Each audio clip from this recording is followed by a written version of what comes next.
Okay. All right, sorry about that, guys.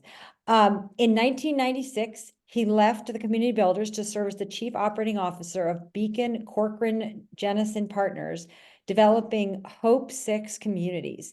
He later founded Mitchell Properties LLC, a developer and owner of high-quality residential and mixed-use real estate ventures.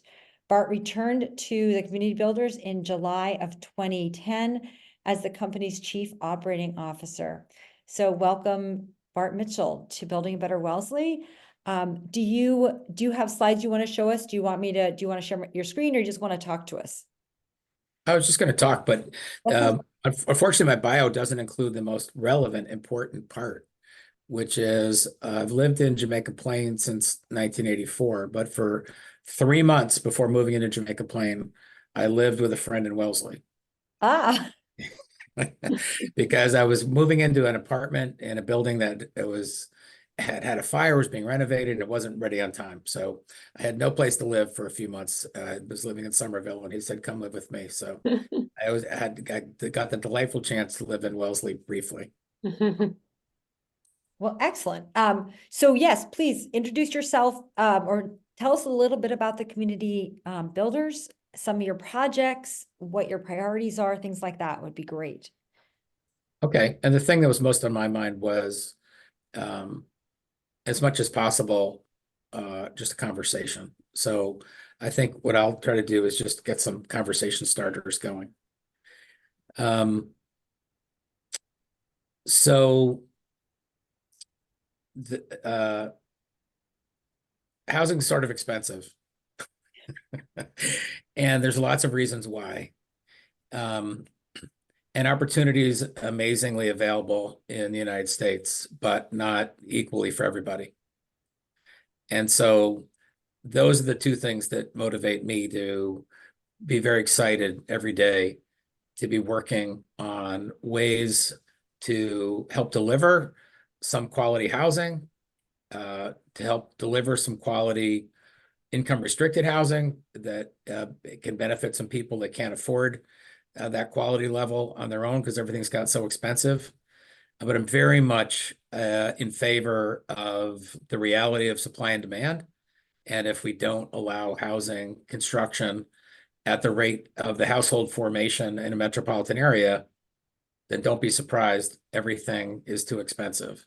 And at that point, our efforts to build some affordable units are just super frustrating. If we're adding thousands of units in the state each year that are affordable housing, while hundreds of thousands of units are getting more expensive every year and people are getting priced out. So I know that you all know that, but the challenge is how the whole metropolitan area can be part of adequate housing for the whole workforce, for the whole group of seniors, for the whole group of young adults, a whole group of families, as well as whether there's a place to build some intentionally affordable housing in that mix. Most of my work, I mean, when I worked for the mayor of Boston, it was about housing and economic development. So a lot of it was about, all kinds of housing and all kinds of economic development. When I've worked for the Community Builders twice, first in the late 80s and 90s, and then since when I came back in 2010, it is being one of the nonprofits that will develop, own, manage affordable housing and increase in a crazy big geographic footprint now across the Northeast and Midwest and Mid-Atlantic. But in between, when I had my own company, Mitchell Properties, I was building more market rate housing, and often market rate housing because I knew how affordable housing programs worked. I would, renovating a school in Watertown into senior housing, or renovating 2 old schools in Malden into reasonably priced condominiums. I'd say to the city of Malden or the town of Watertown, you want some affordable? As part of it, you're selling the property, and I would get different answers. And in Watertown, initially, I proposed a certain level of affordability in the mix, and then the neighbors asked if it could be more, and I said, sure. It's Watertown school. I mean, you can really decide if they're building a new school, and this is an historic school with a lot of character, how to do it. So I've worked on, lots of new construction of affordable housing, adaptive reuse of beautiful old buildings.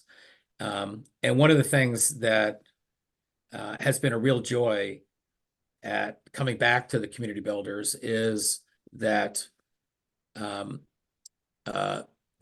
Mary Lou will remember that in the 70s and the 80s and in the 90s, the community builders, which had previous names, South End Community Development, when it was just in the South End of Boston, and the Greater Boston Community Development, was very involved in adding affordable housing supply in the Boston suburbs.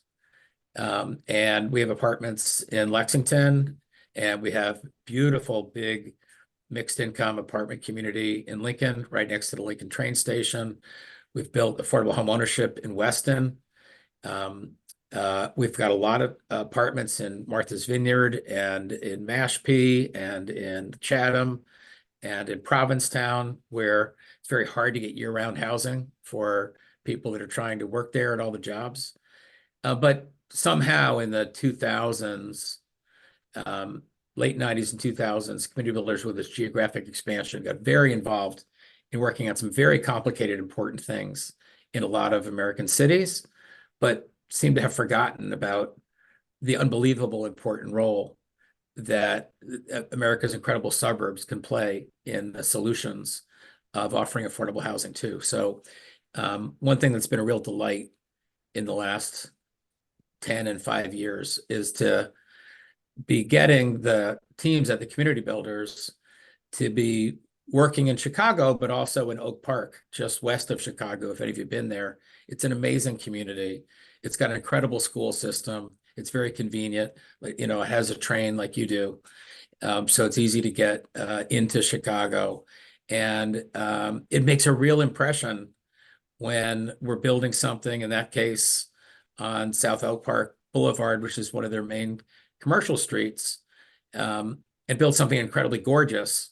And after it's done, it's mixed use. That one has a beautiful restaurant tenant on the first floor. People say, like, well, I wasn't sure I was for it, but maybe if it's like that, then we could have some more of it. So we're building in strong suburbs outside Pittsburgh. We've got something coming up in Franklin, Massachusetts, a little bit farther out, not as close in as Wellesley, but it's nice to be doing something there. And we're going to be building more housing in Provincetown this year, and helping another developer with something coming up in Truro to help for the workforce housing on the Outer Cape. I just couldn't thank you enough. It takes active citizens in every neighborhood, in every town, in every city to have the persistence and the creativity to see what can be done, because people find it very easy to name why something can't be done. So your commitment and your leadership is amazing. And it's, I think, also cool that you've got current Wellesley residents, you've got Wellesley residents that have moved nearby, you've got people from Needham that are, looking for thoughts on what you're up to. You've got representatives of the Better Wellesley and the Housing Authority, and otherwise you've got some incredible ingredients for what might be possible. So I'd rather see what you'd like to talk about than show you stuff. So I guess I'll kick us off. So first of all, I grew up in Lincoln. I did not know that you did Lincoln Woods. So that's interesting to learn. How do we get you to come to Wellesley? What do you look for in a project? What would make you interested in building something here? That's a great question. And the answer is pretty much as follows, that real estate developers in general often fall into types. You could be have some gigantic real estate investment trust that builds market rate apartments, but only, where you can get $4 a square foot and build 200 apartments at a time. So they might be working in Boston, and might be working in Charlotte, North Carolina, and some other place. And so they're just looking for something gigantic. There's a lot of real estate developers who work on smaller projects and really feel like they come to understand one town as a market. And because you have to get zoning approval sometimes, to feel like, and even who the building inspector is. So a lot of builders will work in just one place.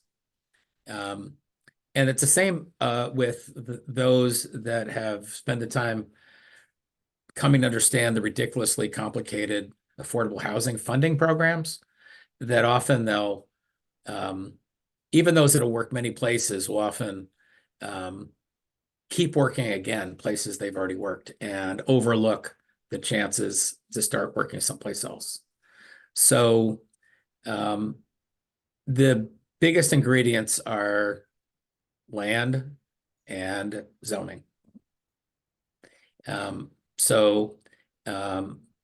It's the case that if, let's say, the community builders or many of the other good medium-sized and larger developers, owners, managers who are experienced in developing affordable or mixed income housing will look at how many resources the state has and say, they're not going to give them all to us, no matter how many good ideas we have. And so as soon as we have 2 or 3 really good projects we're working on that will start in 2025, and 2 or 3 that look really good that'll start in 2026, it becomes the case that if we came up with a 4th and a 5th, that the state's going to turn around and say, come on, we can't give you all the money. We have to not only spread it around geographically, but we're not just going to give it to a couple of really good developers, because then the smaller and mid-sized developers are all going to die because they have to wait too many years before they get to do anything. So there's a weird characteristic of it. At a certain point, our pipeline is of a size that we have to a bit restrict how many additional new things we take.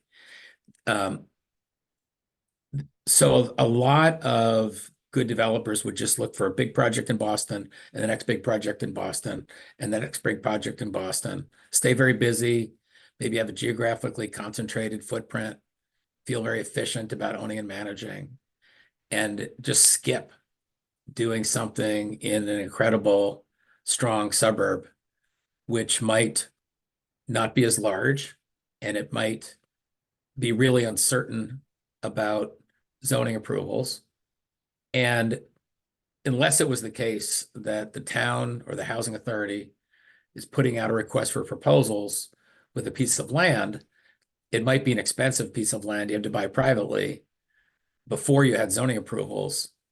And now that's a lot of uncertainty when something else might feel like it has more certainty. So I think that those are the biggest characteristics that would lead us or others to not be putting the time in, helping you think up what you, not just what you'd like in general to have in town, but what you'd like in specific to have in town. Is there a housing authority site that could be reconceived and end up having new, beautiful housing, but more of it than was there before? That's a thing. That's a thing that a lot of the really good developers have worked on in other places. We certainly have, as much as anybody, in partnering with housing authorities. And sometimes if it's a housing authority's property and we're partnering with them, and it was especially in a strong suburb, the state might say, you can do that one too. We're not going to say you can only have 2 or 3 a year. You're doing something amazing in the suburbs and you actually have a partner in the housing authority, not just in your own name. That's one way. Or is there a piece of town land, or is there a piece of private land that this is rarer, but is somehow being made available intentionally for affordable housing? And is the town looking for, I know there was the land near one of your train stations where, if there was a request for developer proposals and people put in beautiful proposals, and then a fair amount of controversy in who gets picked because the neighbors might not like anything. But then you start from scratch after being selected to go spend an uncertain amount of time getting zoning approvals. that's pretty hard. What if the town actually took the trouble to rezone it first? And then whoever got selected knows that if they propose something that's compliant with the new zoning, maybe it has design review, but otherwise the scale, the parking commitment, the mix of rental or home ownership, or maybe at least the scale, is already allowed. Well, that's a lot easier to decide.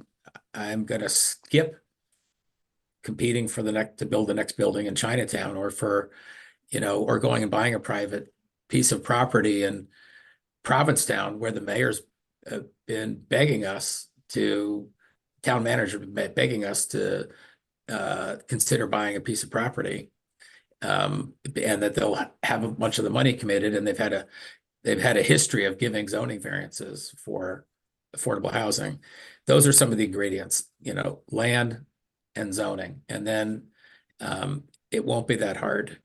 The hard part is if it's hard to know what land is good for housing or what is really practical as a scale. And then often trying to do a rezoning process without a specific development in mind leads neighbors to be reasonably afraid of not just the scale, but whether it's going to be crappy. How do we know it's going to be good? So often that leads it to be, well, why don't we have a development competition first? But that's a lot on a developer to try to take on purchasing land without zoning, and then having, spend 2.5 years getting the zoning, then get sued and have another 2 years go by.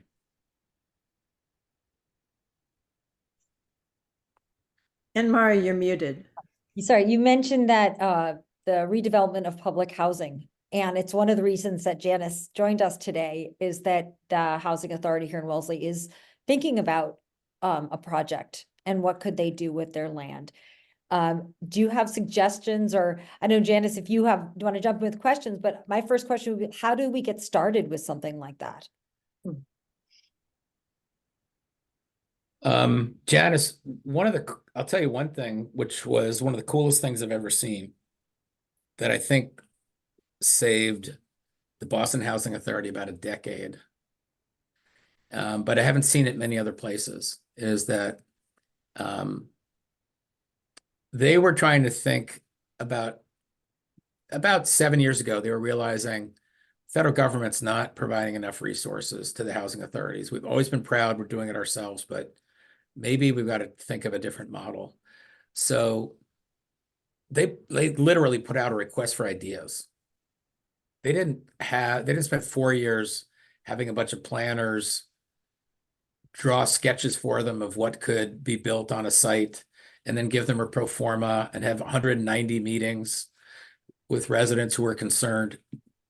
They said, we're putting out a request for ideas and asked a lot of the good affordable housing developers, or those who have partnered with housing authorities, to pay attention and say, here's, maybe the housing authority has 6 properties. Here's our 6 properties. Would you be willing to share with us your ideas for what could be a redevelopment scenario on any of them, and what would be practical? And why don't you include, a sketch and a pro forma? And so in 9 months, in that case, the Boston Housing Authority got about 15 proposals for different sites around the city. And they've spent the last decade saying, well, you guys are pretty smart, so those are probably the feasible ones.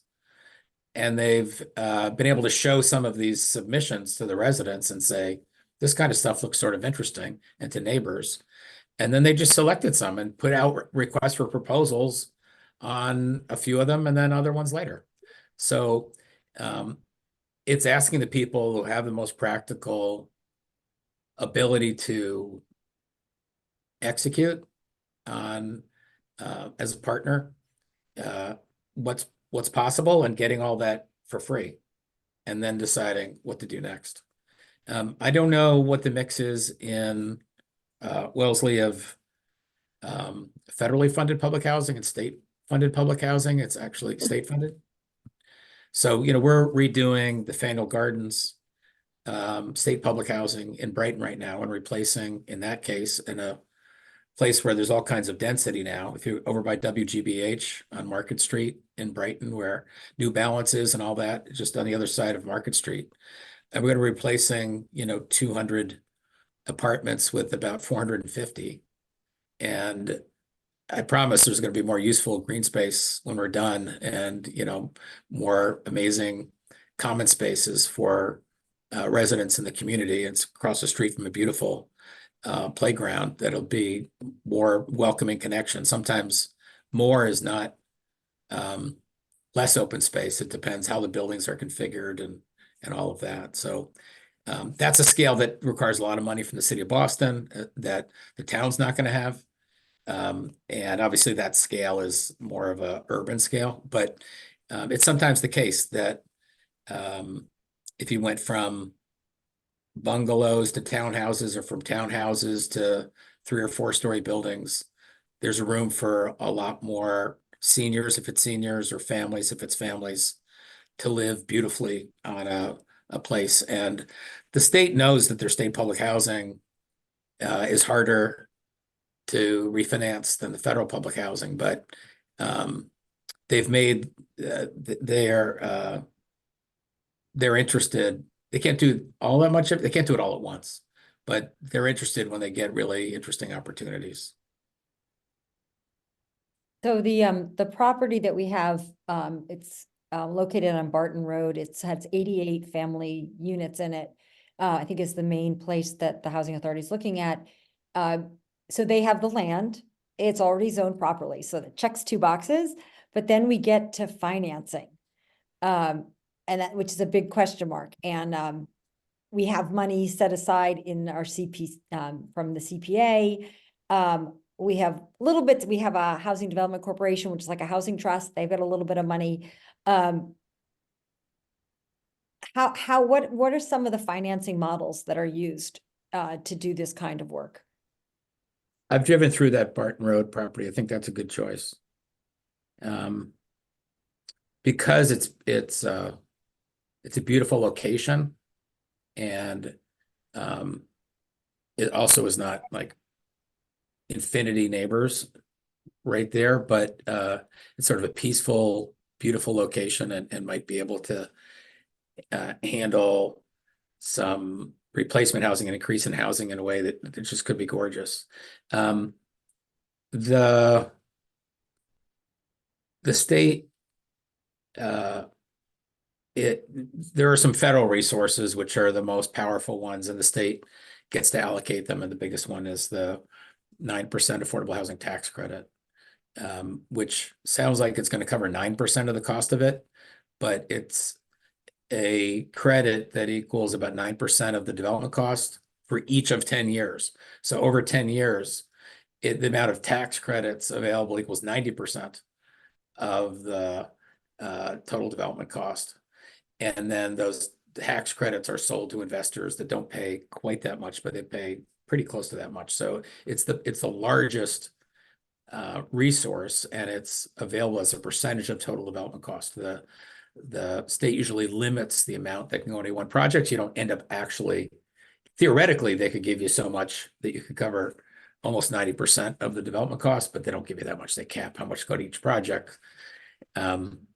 But the state has a bunch of other funding programs that they'll allow to get layered on top of that. There's a state affordable housing tax credit now. There are federal home funds that come to the state that they can add to the sources of funds. And there's a couple of other state capital sources that they often, in a way that's a little significantly too complicated, they give you some from each of 6 different sources, rather than saying that, Ann Mara's project is going to get a big amount from one source and Robert's project is going to get a big amount from another source. Instead, they'll say, hey, guess what? You each get some from several sources. So you end up with a lot of sources. But that's something that if Janice or others, wanted some of my colleagues and I at the Community Builders just to have a more detailed conversation, we could show the kind of capital that could typically be assembled for both replacement housing and additional housing. Then I got to figure out obviously all the existing housing there is presumably people paying 30% of their income. And so you got to figure out if it's going to stay as the public housing operating subsidy is the way that you supplement the tenant's rent, or whether there's a way to switch it to state Massachusetts rental voucher program, which is effectively the same thing, but a larger amount that the state will pay annually to supplement the tenant rent, which means the project can carry more debt service to help pay for the place in the first place. So that's called the MRVP. So it's effectively the same thing, but it's easier to be sure that there'll be enough rental income, the tenant's rent plus the operating subsidy combined, to always have exceptional maintenance, to be able to put aside money each year for replacement reserves, so you can replace things, when a boiler breaks in 10 years, and to carry some debt service that helps make it financially viable in the first place. So that's a conversation with the state about how much of that's available. Alan? Yes, who applies for that? Is it the town that applies for that type of state subsidy or government subsidy, or is it the developer who proposes that as part of his proposal? The developer in this place, could be the housing authority themselves with a consultant. It could be the housing authorities picking a developer who's applying, and sometimes the housing authorities pick a developer and ask to be a partner long-term with the developer in the ownership of it, where the developer may have to sign all the guarantees and some ways have at the partnership level some control, but the land might still be controlled by the housing authority forever, to help people in town realize this isn't a deal where the developer screws up and then all of a sudden something that was a public asset is gone. So, but it's not the town.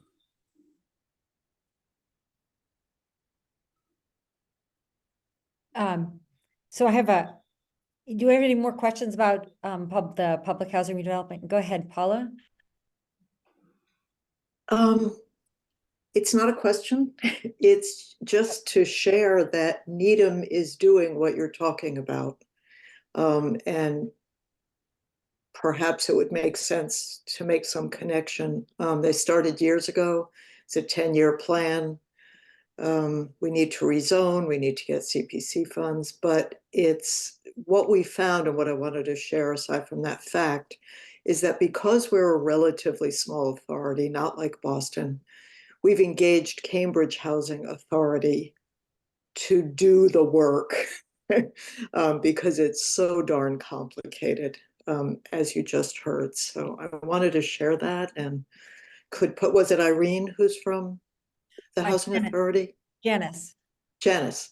If you're interested, we could try to put you in touch if that's of any interest. So I just wanted to share that at this point.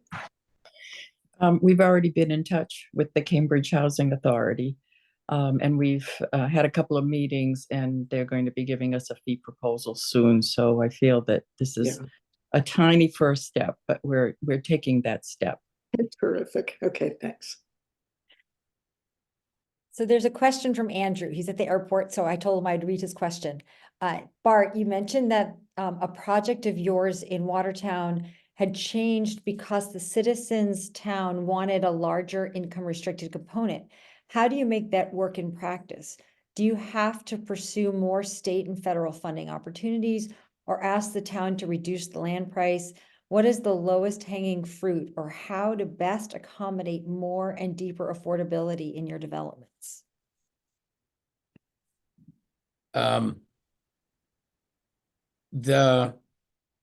In that instance, Andrew, it was not a big building. It was going to be 38 apartments.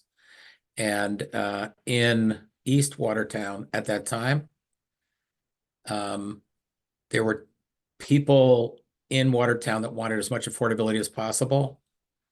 In East Watertown, which had been more of a blue collar part of town, people were more afraid that this was gonna stink, that this was not gonna be quality, and how would you know it's gonna stay quality over time? And why does everybody from West Watertown give great speeches about how this property in East Watertown should have so much affordability? Why don't they ever find space in West Watertown? So there's a little bit of a dynamic like that. And so we proposed it as mixed income, both because I thought that close to Cambridge, a beautiful school building to make, first of all, it was going to be senior housing, which people thought would be great. And a school building with big corridors is a nice place that, you know, lifestyle wise, people are probably not banging in coming home from a party at 10 o'clock on Saturday night. And to know that, you know, in that kind of a big corridor building was nice. I thought any income mix was fine. And it was partly that I think that the ironic thing was I didn't know who else was going to submit proposals, but Mitchell Properties had proposed I think 10 affordable and 28 market rate apartments. And the local city councilor and the local neighbors loved that. But when I went to city council to whether they were going to pick the Mitchell Properties proposal or another proposal, a bunch of housing advocates from around Watertown, not as local, said, we don't have this many opportunities. Why were we just going to let, you know, as little as 10 units be affordable when we don't have a whole bunch of schools to turn into it? And the city council said, like, what do you think? And I said, what do you think? Because as far as I'm concerned, 15 is fine, 20 is fine, 38 is fine. The East Watertown neighborhood said they really wanted it to be mixed income. They were concerned of something that was all affordable because they were afraid that it wouldn't be well maintained. I didn't think that was accurate. And so there was a bunch of back and forth for a week, and we changed it to 23 market rate and 15 affordable. But the state has the resources when you're talking about properties of that scale, that it could be 10 units affordable, it could be 38 units affordable. So that was just trying to find just to be a good partner with the town for the conversation that was going on. It seemed to me, to the town manager, doing this really well was the most important thing, because people would be more comfortable with something else happening in town if this was a success.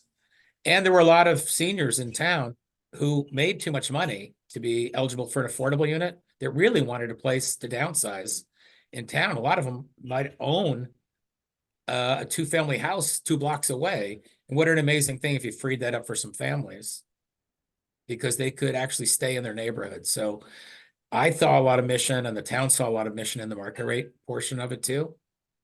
And it's continued to work really well 15 years later.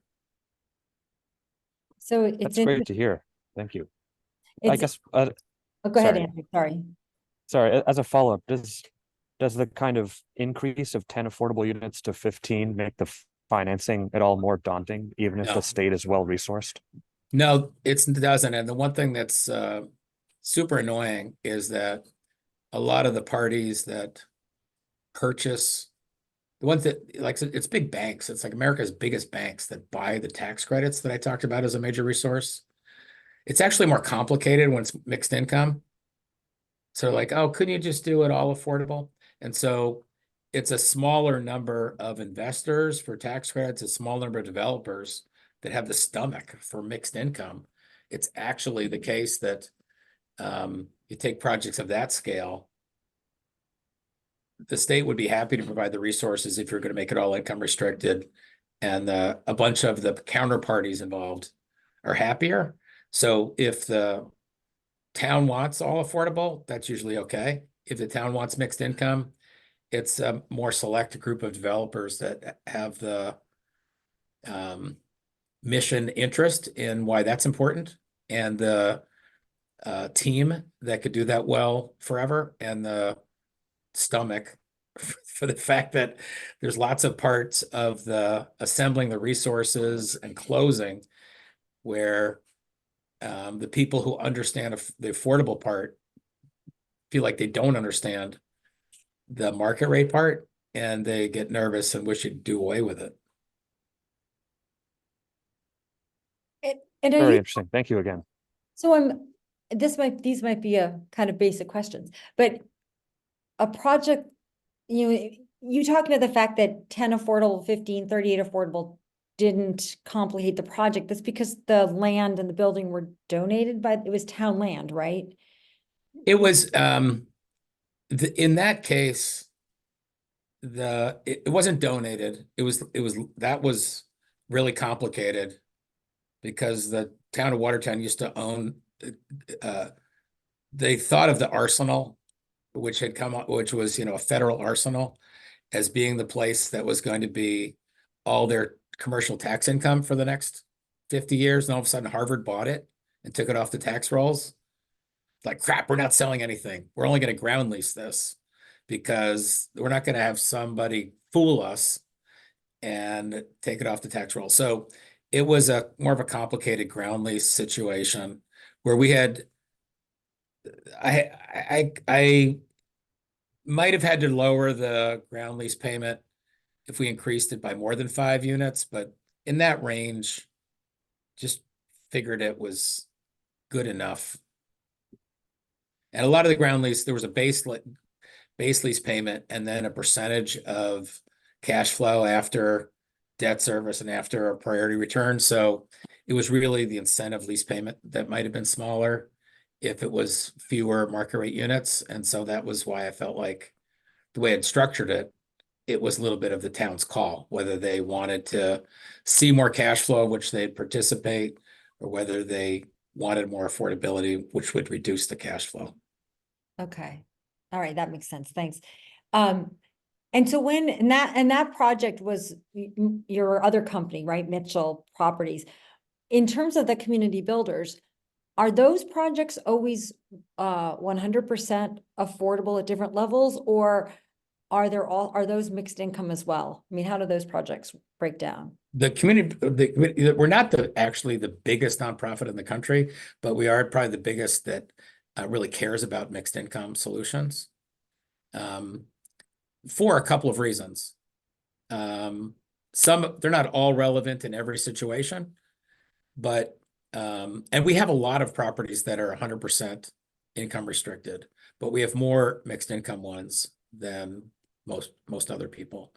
In some cases, there are families getting priced out of town or seniors getting priced out of town who make more than the income restriction that would get you some government funding.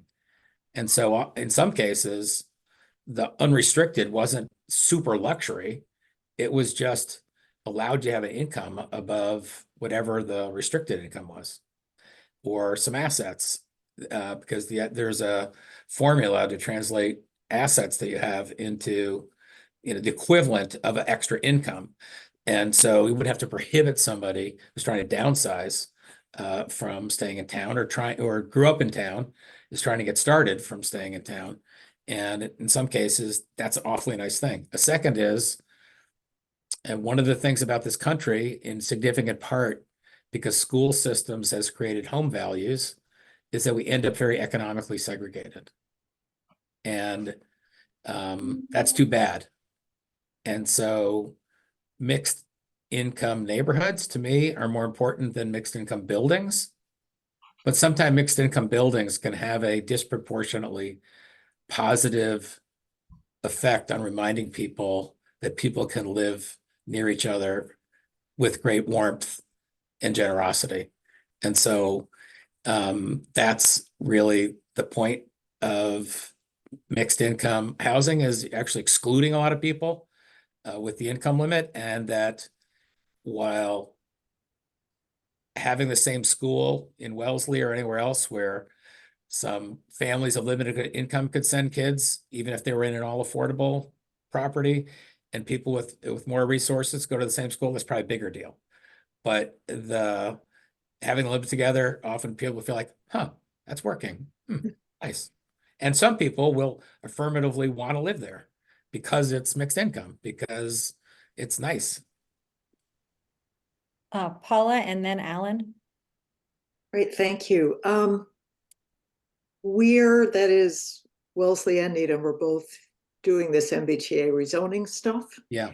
And aside from us coming up with the areas that we're going to, rezone from multifamily by right, what other characteristics of the zoning would be useful in encouraging affordable housing development?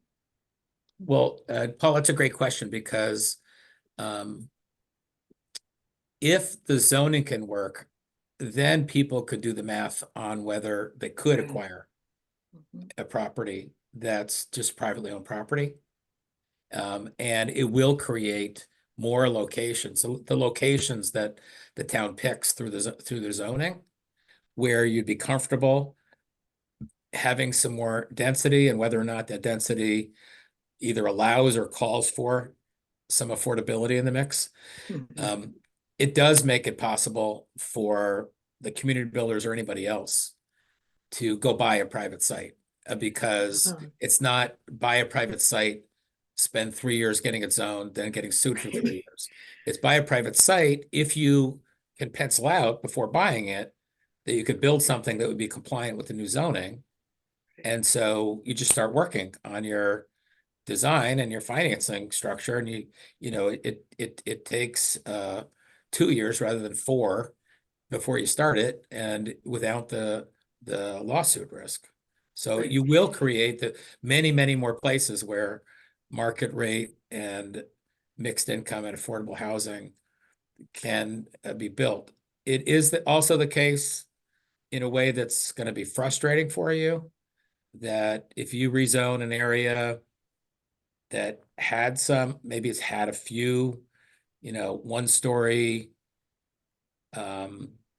retail strips that are not even that highly utilized, or 1-story, very small industrial businesses. Once you zone it for 4-story, then we are bidding against somebody who wants to build all market rate 4-story as well. And so it will not make it, automatically cheap for the party that wants to add more affordability, because the new market rate for the property is going to be one that the sellers eventually can do the math, because the potential buyers are making bids to them. And if the new zoning calls for no affordability or 10% affordability, whatever it calls for, and you, Paula, put a bid in to do exactly that, and I put a bid in to make it a third low income, a third moderate, a third market rate, it's going to be hard for me to bid as much in Wellesley. I mean, maybe if it was, you put those rules in place in Brockton, we could both bid the same amount. But if you put them in place in Wellesley, it could be that the price at which you could sell or rent the large number of market rate units is going to be higher. So you would get housing supply. And the reason I talked about that at the beginning is I am just overwhelmingly excited for you to care about that as a good, because we just need more housing supply. And if the supply and demand is messed up, then whatever we do, feeling good about it to build some, government funded affordable housing, well, everything else gets more expensive, is ridiculous. So I don't feel bad if a large part of your result is that there's more market rate housing options at the places that you decide that they could fit in town. So it would be an affordability percentage that would get that percentage. If there's a low parking ratio, if there was a lower parking ratio for affordable housing, obviously now you've created one aspect that would allow the affordable housing units to compete for an acquisition. So we did a property in Boston where we got unanimous support from the very local neighbors, unanimous support from, this is in the neighborhood I live in, Jamaica Plain neighborhood council, unanimous approval from the zoning board of appeal. And then somebody who did not run a business nearby, he owned the building across the street for about 4 years that was leased out to a small retail business. He sued us over the zoning. And because he thought we should have more parking. Even though it's 100% affordable. The city, in response, in significant part to that project of ours 2 years ago, eliminated parking requirements for affordable housing in Boston. Now, Hmm. Boston has a lot more bus and transit options Yeah. than, than all locations in Wellesley, and you can get around better. But, Uber is cheaper than owning a car, even when you're trying to go visit your friends around Wellesley sometimes. So if it was even a lower parking ratio by a large amount, that would be one thing that would be make it easier to compete. Mhm. Somebody's figuring out how much they can build on a site. They have to make room for parking, or they have to make room for less parking. Maybe you could build some more Yeah, units to compete. Thank you. So Alan and then Robert. Oh, you're muted, Alan. Yeah, I got it.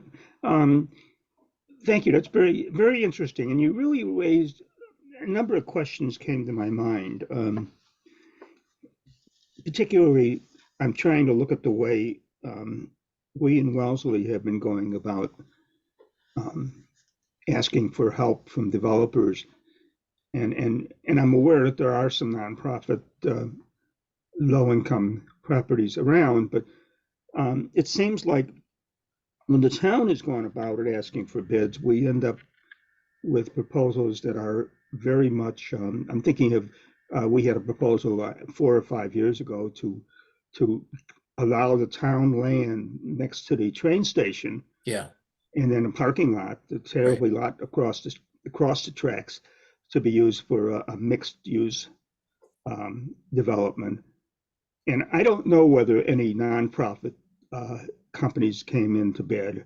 I don't know how the bid process was actually run, so I'm going to just ask some questions.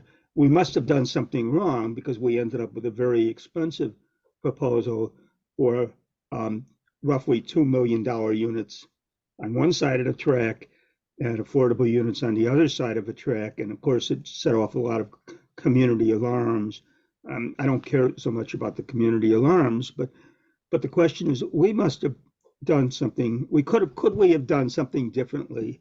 Some guarantee that we would get at least some nonprofit or some competitive developers who are interested in developing a mix of lower income and not necessarily, how do I say it? Not necessarily all affordable by the state's definition, but at least affordable. it could be affordable reasonably to the priced, over just reasonably priced stuff. Yeah. Well, more so than reasonably priced. I mean, I'm certainly over 65. You can tell by looking at me. The fact of the matter is, I'm not sure I could afford any of these units if I wanted to downsize. So I keep hanging on to my very, very attractive small, 3-bedroom unit.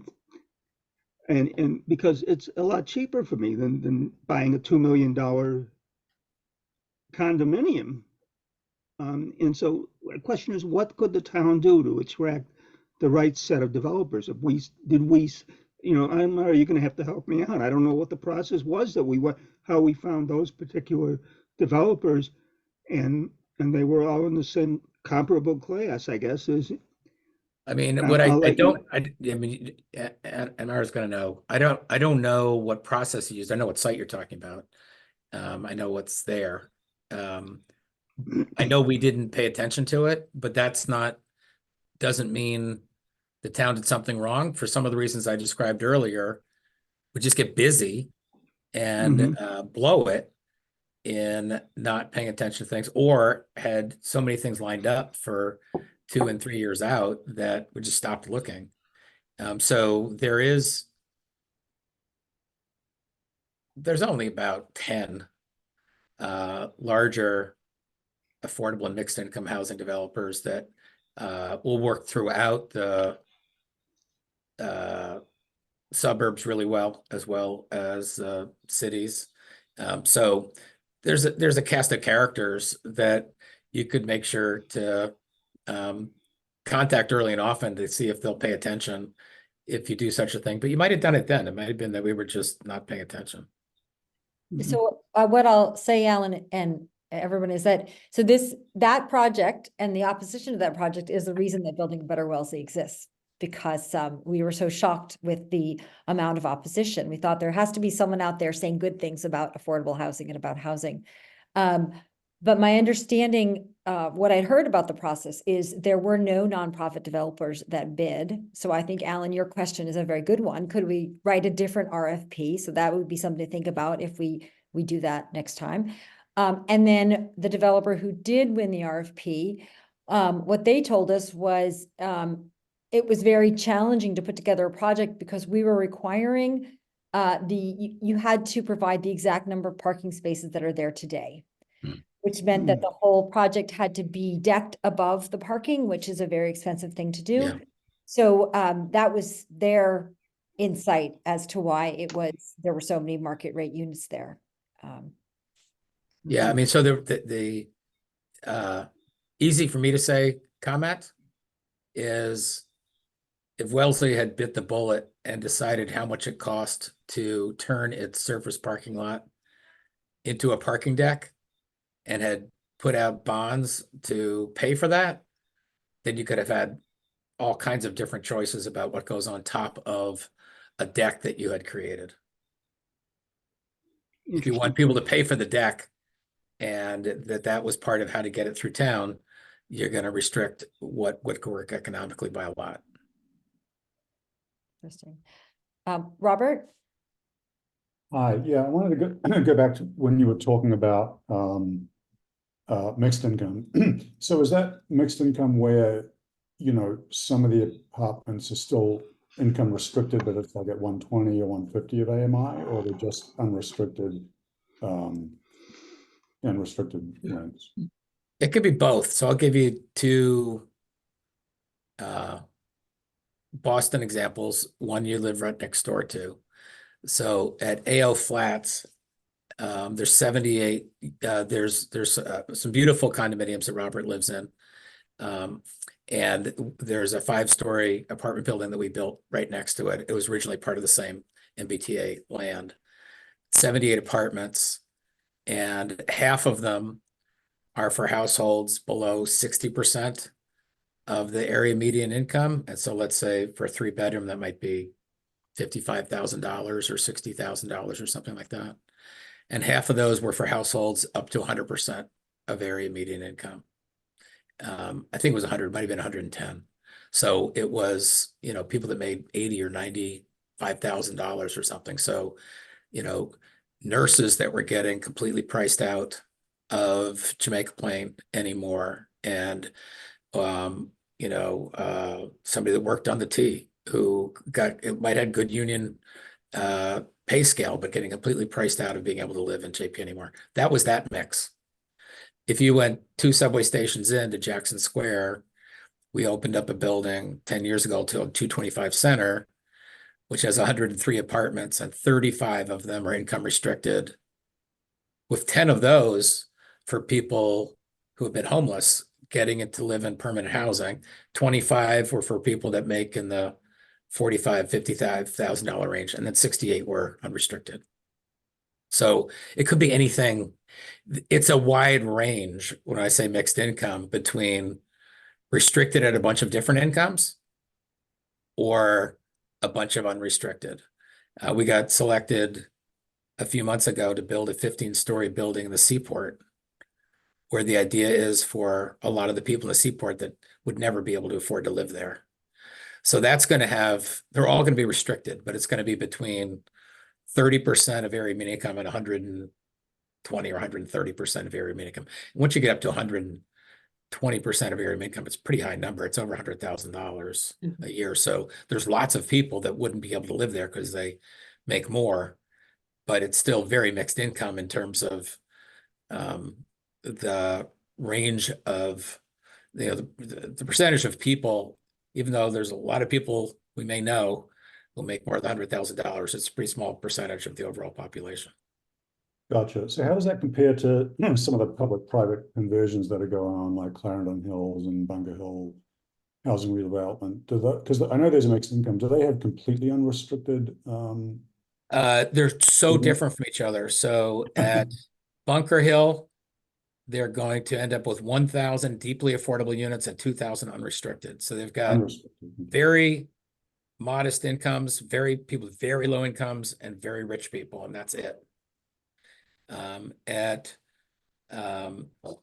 Clarendon Hill, I got to check when the original proposal was that there was going to be a market rate building next to some beautiful replacement, deeply affordable units, and that they weren't going to be mixed. They were going to be mixed in the neighborhood, but they weren't going to be mixed in the buildings. I don't know if they ended up going that way or not. We had made a proposal on that in which everything was mixed together, which was more our style.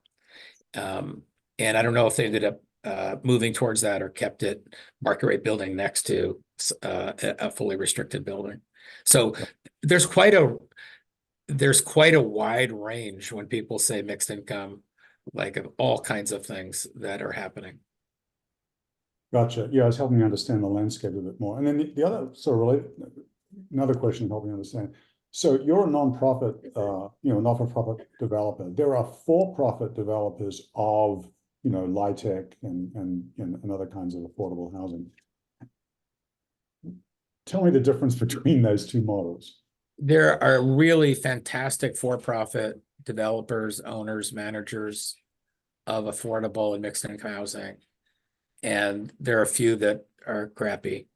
And there are really wonderful nonprofit developers and some that you can't figure out why they're not more efficient and why they get a chance to do it again. So it's not a bright line between the good and the bad.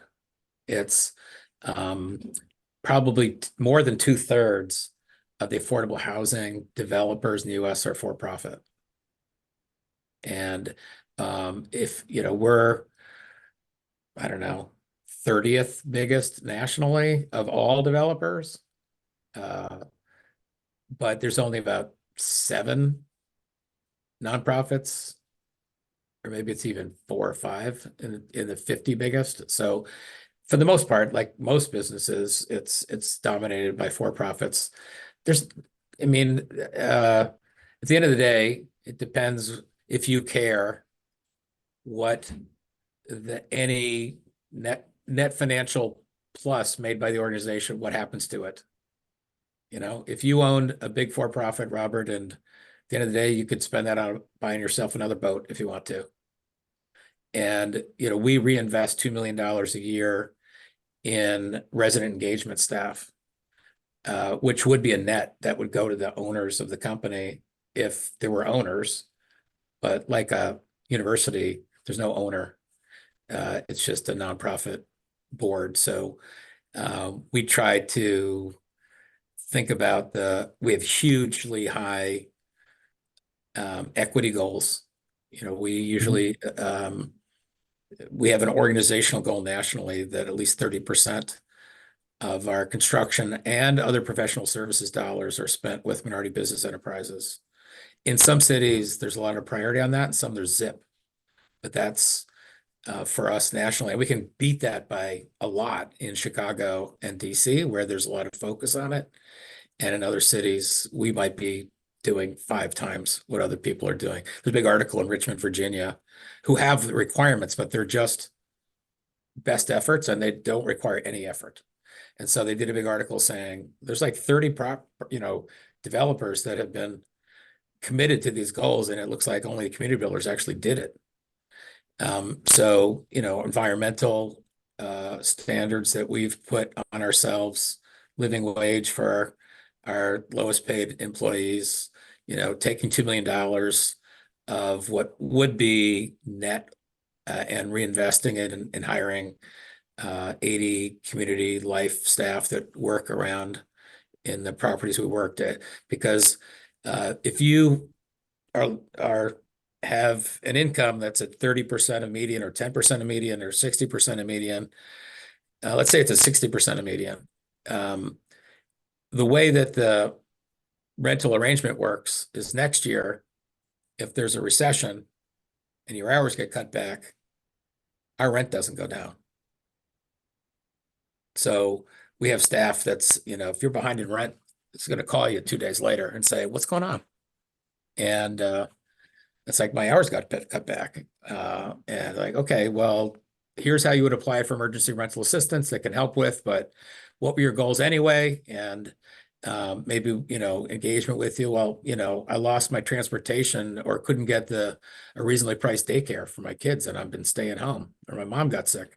So our community engagement staff will usually help people that end up getting a chance to live in a beautiful town like Wellesley, that came from Wellesley or came from nearby, or, if it's in Boston, whatever, preserve their housing stability and really take advantage of the opportunities for economic mobility. So we don't have to do that.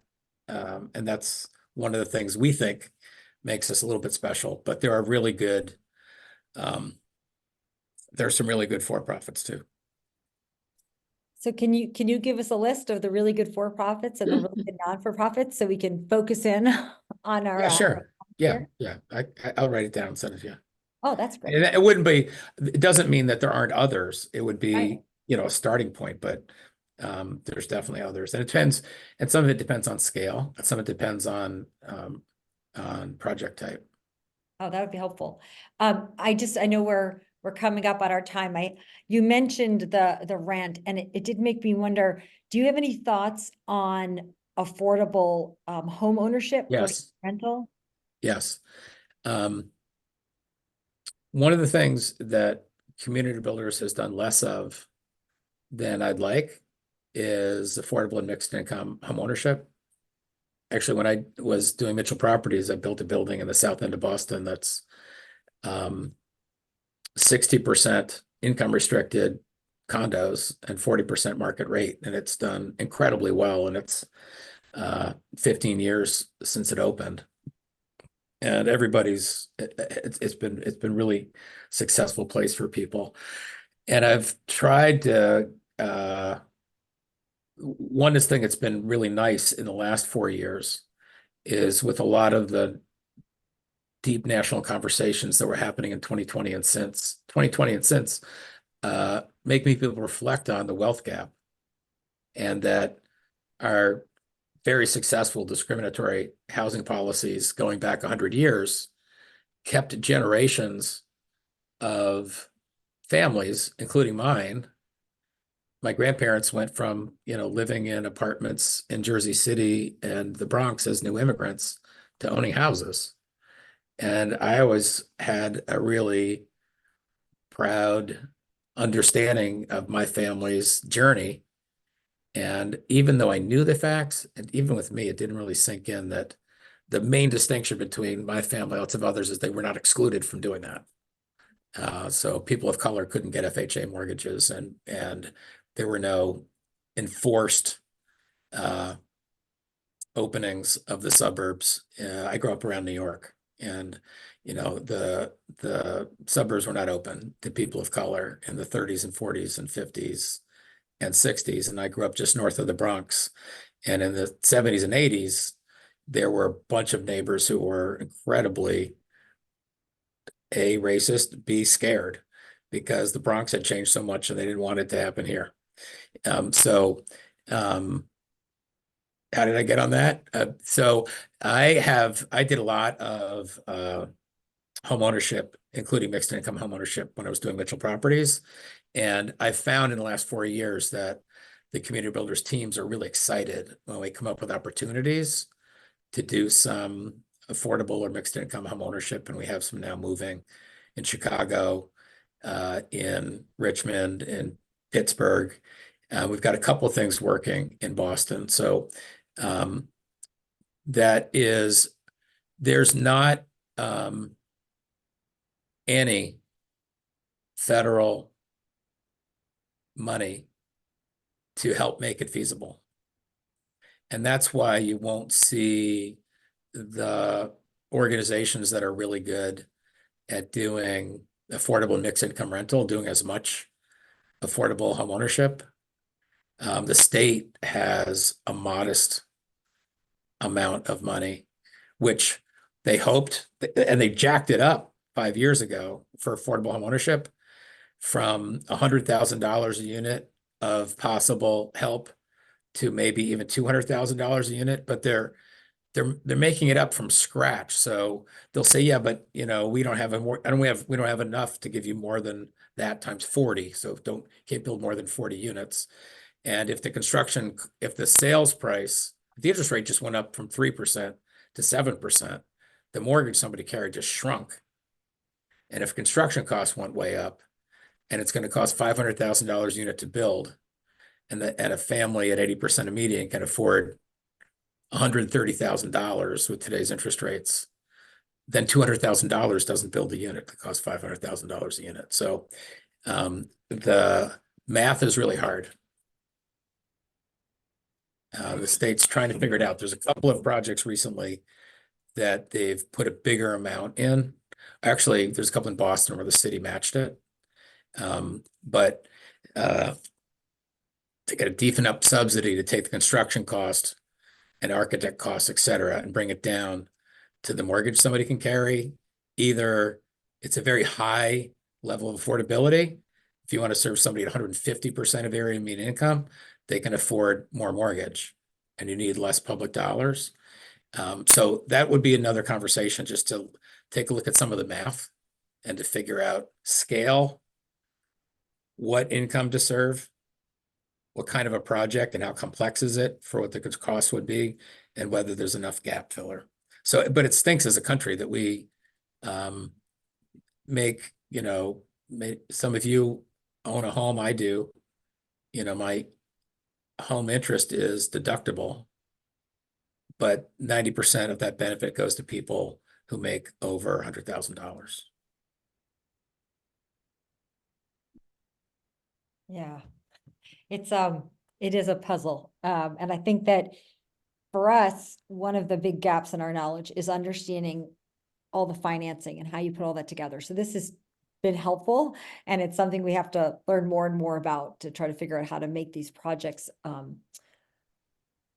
possible. And in Wellesley, with land costs so high, it's just very challenging to figure out how to do this.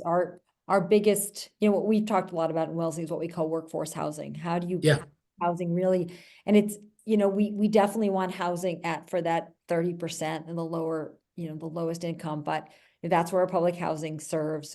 We've met our 80% of AMI target by the state. We still want to build more, but now how do we meet the next level? How do we meet that 100, 120, 140, which is really where our town employees tend to fall in terms of it's a two-income household. That's where they hit. So they don't make enough to live here, but they make too much for the housing.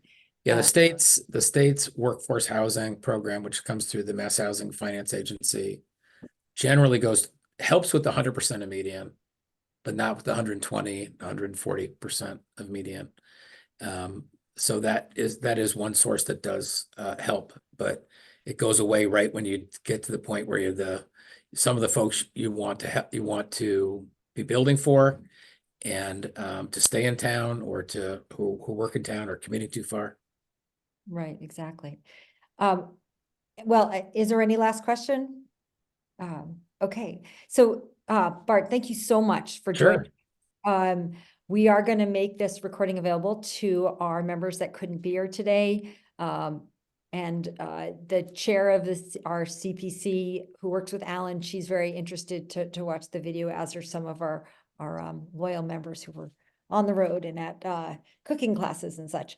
So thank you so much. And I hope that I'm looking forward to that list of developers, but I hope you don't mind if we also follow up with questions. Absolutely. I'm a huge fan of Wellesley and of what you're trying to do. So, good luck with zoning that allows more housing in general, and, to understand the ways in which town land, housing authority land, just places you upzone or anything else be helpful. I'd be more than happy to chat with you as many times as you want.